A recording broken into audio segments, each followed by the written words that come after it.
Well, welcome to our final unit, Unit 14, this semester of our time together in this online course, PREA 5300, Proclaiming the Bible. I would just tell you I've had a great time with you this semester walking through these very important processes and components of the preaching ministry, and I pray and hope that more than just a class, it's been vital and helpful.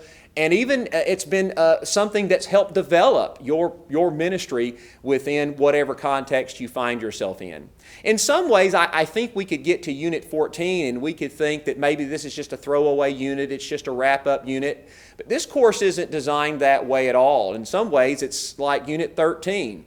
It broadens out and it considers how the preaching ministry is a part and connects to other things that are going on in our ministry and life. And that's why this week in Unit 14, we want to wrap up by considering some contemporary problems and challenges to the preaching ministry.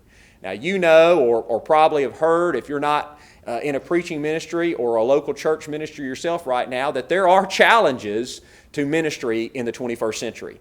And certainly that affects a lot of things, and preaching is no different. And some of these things that I think we're going to consider now and in the future are still things like, how does the preaching ministry relate to the use of growing technology? How do you use technology in a way that's effective, that supports the preaching ministry, but doesn't overtake it?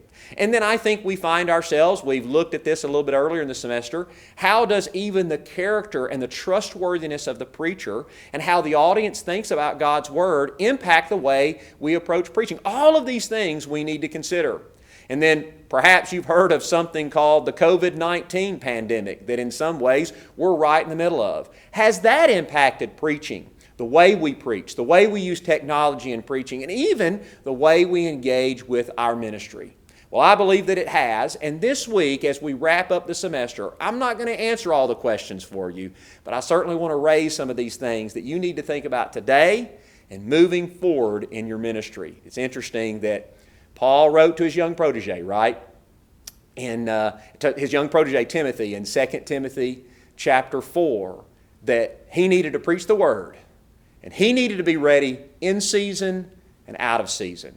Well, perhaps this is a way for us to consider, what do some of those out-of-season seasons look like in our ministry? I pray and hope that you'll find this helpful and encouraging as well.